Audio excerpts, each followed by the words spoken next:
All right, Shalom. I want to start out by giving all praise, honor, and glory to Yahweh, Shemi, Awashai, Shem, Rakakwadash. Double honor to the apostles and elders of Great Millstone, and Shalom to all the Akim out there pushing the word in sincerity and in truth. It's the brother Barzar from Great Millstone, Atlanta.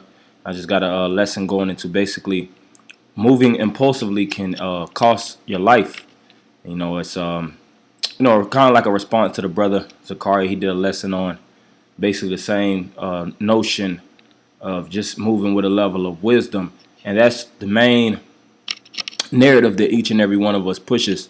And sometimes, you'll get caught up in a spirit of just moving impulsively because the flesh has a mind of its own, and it'll land you in a predicament that you wouldn't have gotten into if you would have utilized proper wisdom.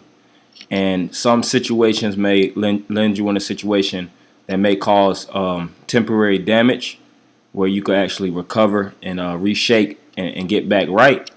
And some situations you might land into where it could cost you your life. So it's very, very important to walk with a level of wisdom and think and calculate every situation when you're in them. Sometimes Jacob, just move off of impulse, going in areas where they don't belong. The scripture speaking about wandering in the city, the Lord condemns that act of just moving frivolously, or just moving very, very impulsively, instinctively like an animal, and you land up in enemy lines, enemy territory. There's certain areas around these different cities, these different states, where a man of the Lord shouldn't be caught dead, man. You shouldn't be caught in certain areas due to the fact that it's high gang activity, high drug activity, suicide or homicide rate is certain places that's just bombarded with wickedness. And if you are in those places trying to you might try to find a little girl out there, or you might have a woman you meeting up in those different areas. The wise act is not even to go in those areas, period. And first off, the wise decision, if it's a woman in those type of areas, might need to spiritually upgrade, because those areas are riddled with wickedness. And a lot of times women will lead certain men to those different areas and rob them. That's why the scripture says, meet not with a harlot, because you're trying to get with this a woman, and she's leading you into enemy territory. And when you're caught in those, in that territory, there's no way to getting out. You have situations, men that get caught up, and they'll get their cell phones took from them, kidnapped, the living crap beat out of them, possibly killed, robbed. These things happen on a daily. It's an everyday thing. It's always a new individual that's getting preyed on by these different predators out here. And as far as even Esau, Esau is known as a predator. We're known as sheep in the scripture, so we have to move as such. We have to move in the direction of safety, moving in the direction of life.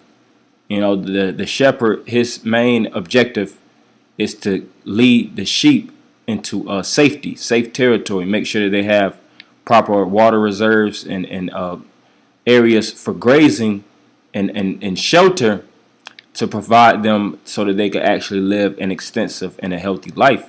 And that's the same thing with us. Our main focal point should be living living in safety. Jake, and that's the thing about the culture of our people. They have a mindset of living crazy and living basically like an animal. That's very glorified in the society. Basically drinking until you pass out, going to all kind of clubs, starting crap, speaking without a level of wisdom, arguing and just being a drama-based nigga. And the Lord condemns all those practices. So when you come into this knowledge, you have to move with a renewed state of mind. And this is the definition of impulse: a sudden, strong, and unreflective urge or desire to act. Right. So it's a strong urge, and you're not reflective. You're not reflecting and calculating what type of outcome may occur off of you making this desire of an act. And the synonyms is urge, instinct, drive, compulsion, itch. An itch to do, sometimes, in a lot of cases, wickedness. And a lot of times you have an itch, what you're going to do, you're going to scratch it. All right, but a man of the Lord, he's going to ignore the fact of impulse and understand what that can lead him into. And this truth, you have to always calculate each and every step you make, because some men, through lack of calculations, I will tell you that also in the Sun Tzu, the Art of War. Through much calculation, there's much success. With minimal calculations, is minimal success, and they said how much no calculations at all. So if you're not making any type of calculations, if you're not seeing the worst case scenarios and landing in these different situations, then you're liable to fall in a situation that you're not able to handle. Because first off, you weren't premeditating. You weren't meditating and being a visionary, envisioning what can happen on a positive and a negative note to know how to thwart or know how to avoid these situations. So that'll land you into a situation and you can't even deal with it. And that's foolish on the whole. You're gonna make stress on yourself. You're gonna put stress on the body. You're gonna make the spirit of worry come out, because brothers is gonna worry for you, and that's not gonna be that's all those things are negative outcomes. So we gotta be as wise as possible, because we're living in Babylon. We're living in the belly of the beast. We're living in an area where each and every action, costs. Everything costs on the society. So it's all about making positive actions so that you will actually have positive outcomes. And negative actions are going to actually result in negative outcomes. That's just the science of the spirit of things. So it says a driving or motivating force, an impetus, a pulse of electrical charge, a brief current. So that's the main thing. The pulse is just a striking within oneself, and they move off of impulsion, and they end up doing something impulsively. And anytime you hear about somebody doing something impulsive, it's not good. The outcome is always foolishly. And if you were to do it through patience, act on patience, and wait till things come in due time, then the outcome would be a lot better.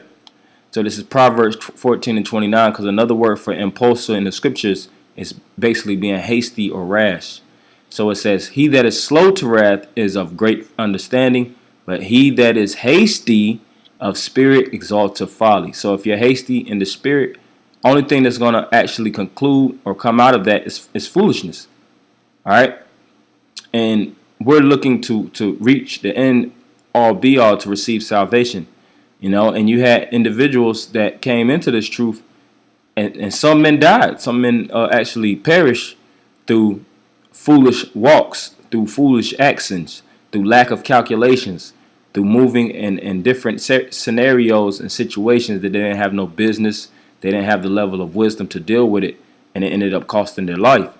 Now that's it's a horrible thing to go through, but that's the reason why we have to apply wisdom and be very observant and beware these places and these areas that we're in. And even when these spirits actually come in our corner to try to tempt us, to try to put us out of body, you still can't move impulsively. You still have to put wisdom first and lean not to your own understanding. So Proverbs 21:5, the thoughts of the diligent tend only to plenteousness, but of everyone that is hasty, only to want.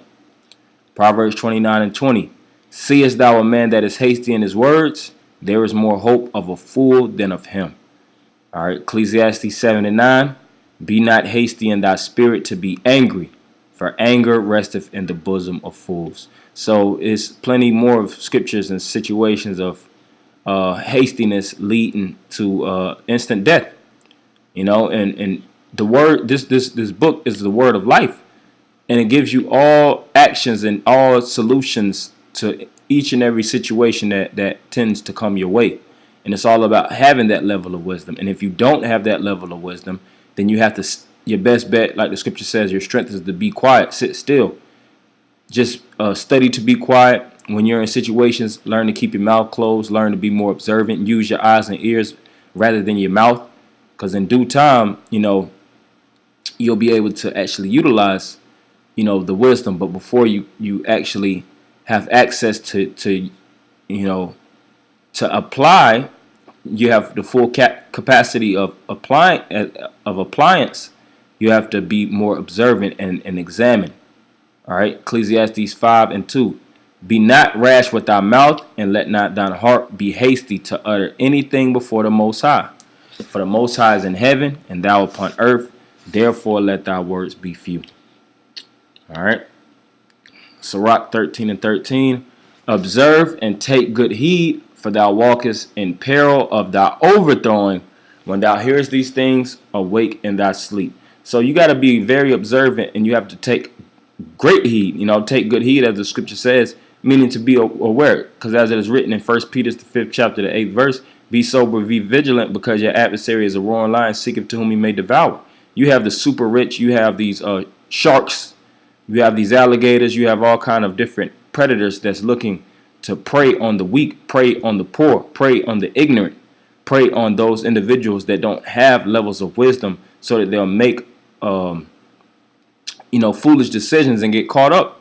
It's a lot of snares and nets and traps, booby traps that's already preset for you to fall into. So you have to utilize max amount of wisdom so you don't get caught up in these things. Because like it says, you walk in peril of thy overthrowing. These individuals are looking to throw you over, overthrow your whole foundation, overthrow your spirit.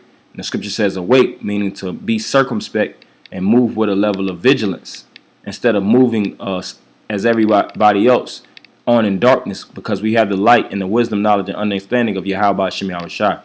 So I want to end it by giving all praise and honor to Yahweh Shem Yahushua. Double honors to the apostles and elders of Great Millstone, and Shalom Makim.